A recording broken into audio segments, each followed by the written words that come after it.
Hey everybody, my name is Axel Alvarez and today I'm with Miguel Esama. Welcome to our weekly podcast. We hope every one of you is fine, healthy, and having a good day. In today's podcast, we are going to talk about the Republic of Ireland. Well, in this podcast, as you know, we will talk about location, population, demography, language, religion, climate, history, culture, economy, and the favorite of all of you, the interesting fun facts.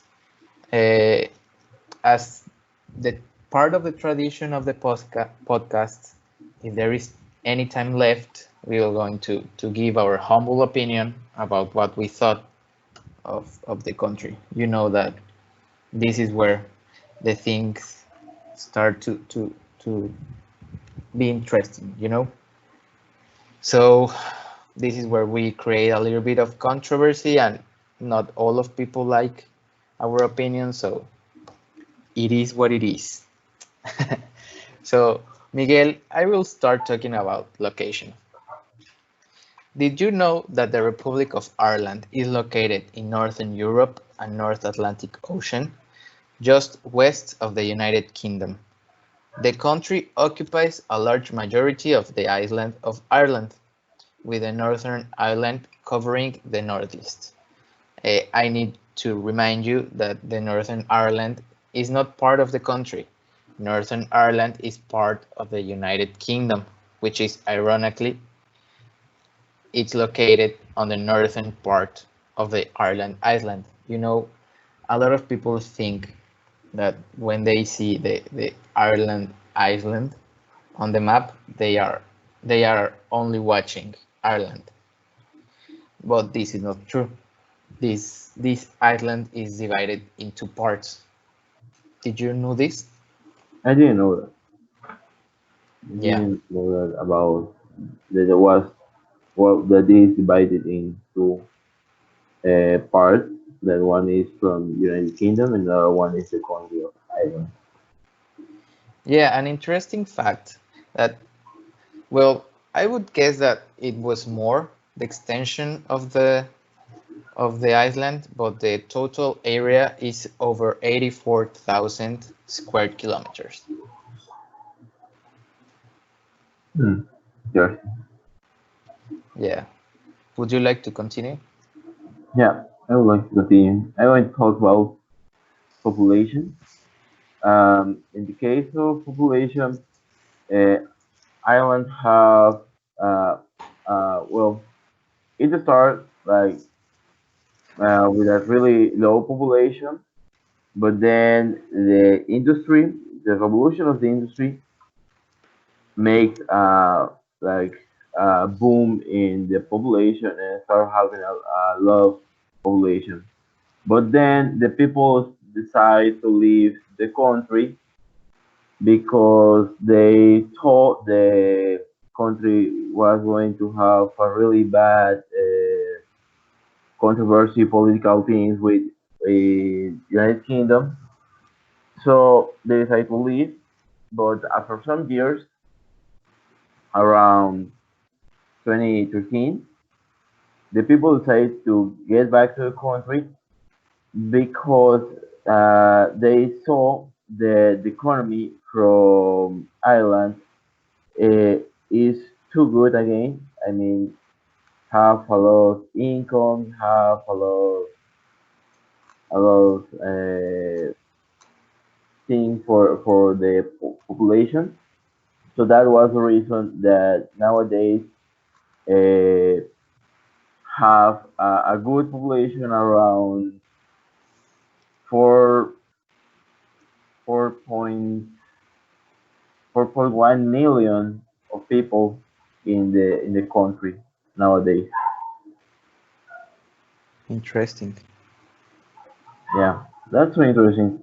Also, in the capital, Dublin, it's around one quarter of population with 1.1 million of inhabitants that are living right now. So let me interrupt here. We want you to imagine like the extension of the population. Mexico City has a total of 14 or nearly 14 million people living there. So we are talking about that the population of Ireland is a third part of the population of Mexico City. That's really interesting because Ireland is much bigger than the extension of Mexico City. This is because the kind of landscapes and the kind of uh, inhabited parts of Ireland. And you talked about Dublin, right? Yeah. About the population of Dublin. Well, I don't know if you did know that Merida has more population than the capital of Ireland because Merida has a little bit over 2 million people. So this I mentioned this only to imagine, you know, Yeah. how many people you will see when you go to Ireland. Okay. So talking about this, about demography, about what is the reason of this part of history, this part of why the population start to leave, why the population think that the United Kingdom was going to stay with the country and these kind of things. So I'm going to try to explain about this demography history of the country. So everything started when Vikings arrived to Ireland and decided to conquer this kind of place. But then the British people discovered again this island and conquist the people. I mean the Vikings, and well, it starts a war about independence war.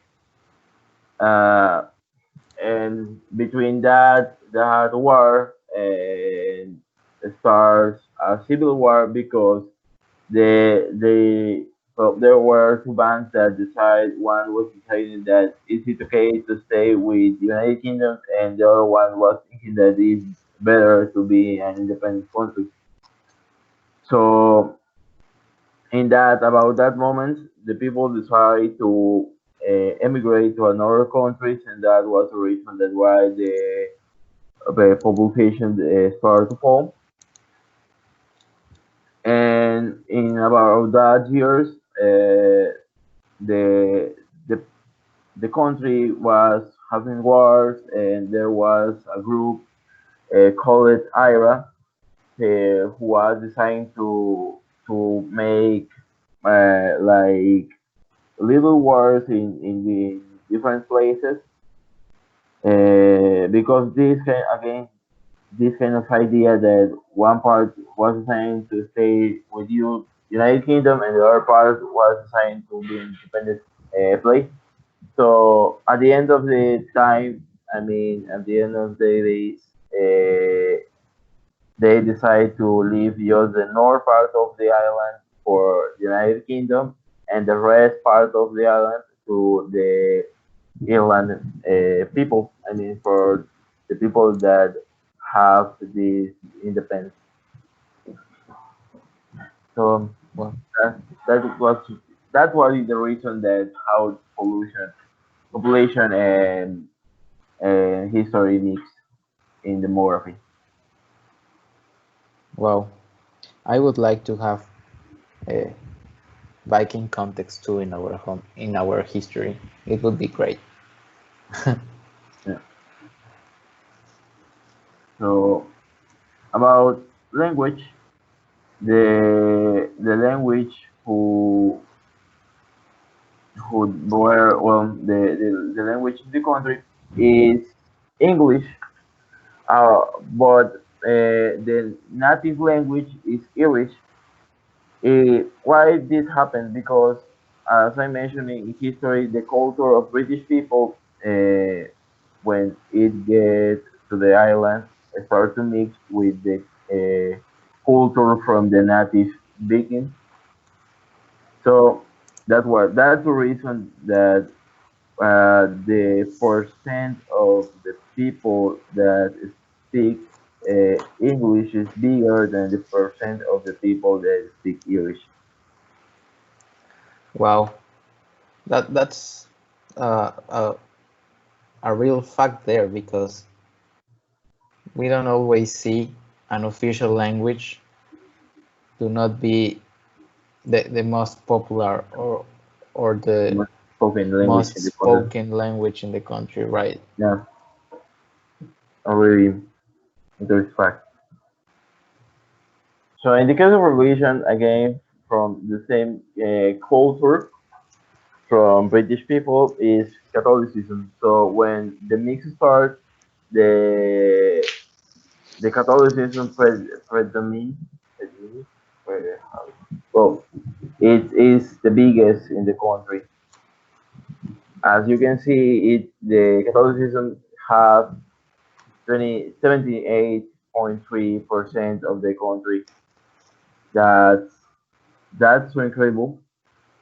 So that's that's interesting for most of the other countries. I mean, if you visit Ireland, you can see a lot of church there. Yeah, and that's part of the British influence too, right? Yeah. Wow. Now, can you explain about climate of the country, please? Okay, for the climate of Ireland is mild, moist, and changeable with abundant rainfall and a lack of temperature extremes. Ireland's climate is defined as a temperature oceanic climate. The country receives generally warm summers and mild winters. It is considerably warmer than other areas at the same latitude on the other side of the Atlantic because it lies downwind of the Atlantic Ocean. This means that when it's summer, it's warm enough to be enjoyable, but when it's winter, there is going to be cold, and the whole country will paint in white because of the snow in most of parts of England.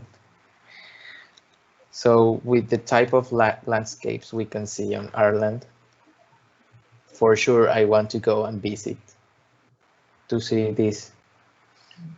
Beautiful this views and beautiful yes, climate and it's going to have. enjoy the type of weather, you know. Yeah. Yeah, and for culture, well, everyone knows about St. Patrick Days. Everyone knows about the pagan traditions of Irish people because of the Celtic and Viking context. Well, Ireland is considered part of the Celtic countries with, I think it was Scotland, Wales, Cornwall, Isle of Man, and Brittany, if I'm not wrong.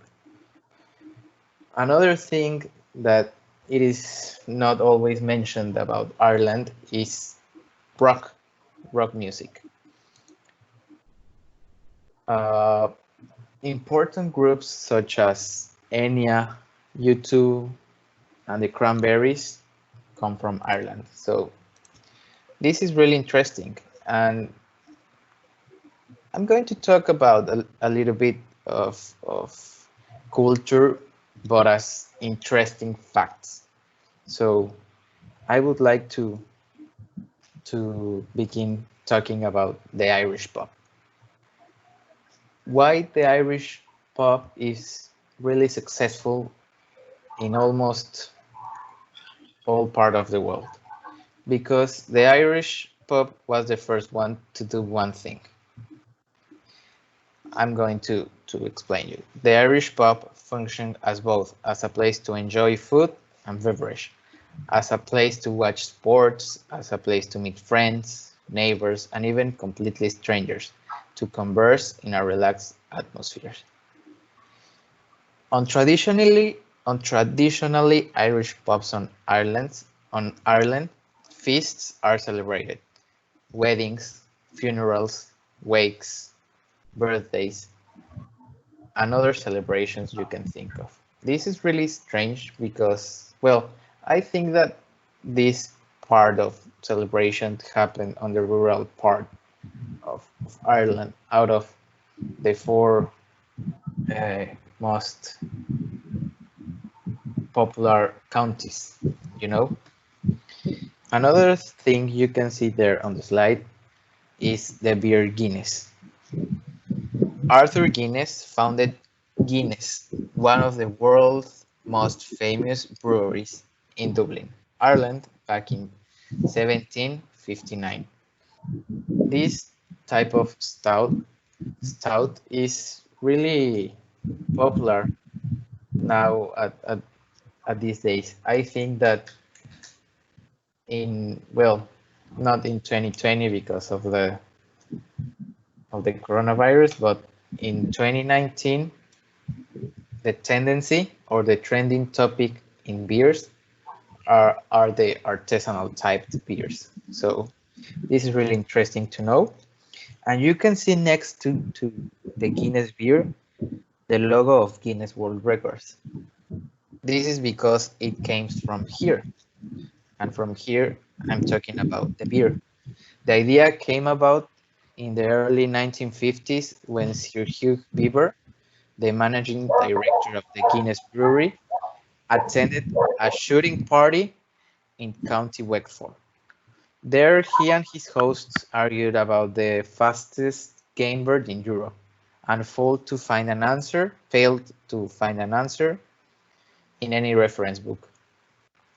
So later, in 1954, recalling his shooting party argument, Sir Hugh had the greatest idea for Guinness to promotion. It was like a promotion based on the idea of settling pop arguments, and invited the twins Norris and Ross McWhirter. To be honest, I don't know these people, but they are really famous in this story. I don't know why. Who were fact-finding researchers from Fleet Street to compile a book of facts and figures. Guinness Superlatives was incorporated on November 30th, and the office opened in 2 rooms in a converted gymnasium on the top floor of Ludgate House on Fleet Street. Well, so it's interesting to think about how Guinness World Records began. Talking with your friends at a bar and then promoting your beer to become one of the most famous books nowadays, like pop culture. Everyone have read or knows about the Guinness World Records. Don't you think, Miguel? Yeah, it's kind of interesting this history of how it starts and how Guinness World Records, like in a party with your friends, and I mean just discussing things like are not really common. Start this kind of idea of knowing world records, the things that people really didn't know about. Yeah, and for the last fact for today, you can see on the slide again a yacht club. This is the world's oldest yacht club in the world. It is named the Royal Cork Yacht Club. Was founded obviously in Cork, Ireland, in 1720. This is a really famous yacht club, opened nowadays. It is host of big sailing races and activities. It also has big companies as sponsors, like Volvo. So this yacht club is a big deal nowadays. And this is all the information we have for you today. Anything you want to add, Miguel? Well, like just my conclusion, about this country have a really good history, a really good kind of respect, a good, really good culture. A lot of things that are related with this country. I mean, sounds good, and it's a country that I would like to visit.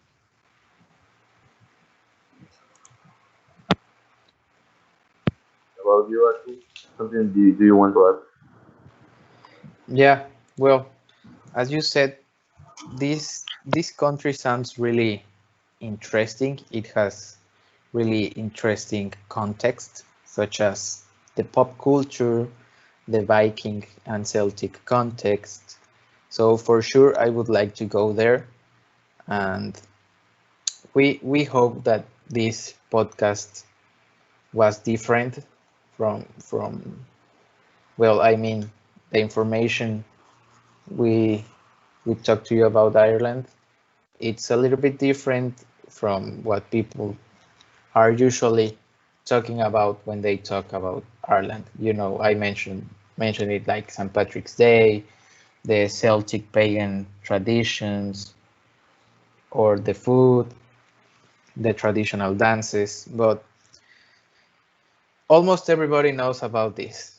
So we try to talk about a little bit different perspective, but interesting Ireland. So we hope you enjoy and see you next week with another episode of our worldwide podcast. Thank you.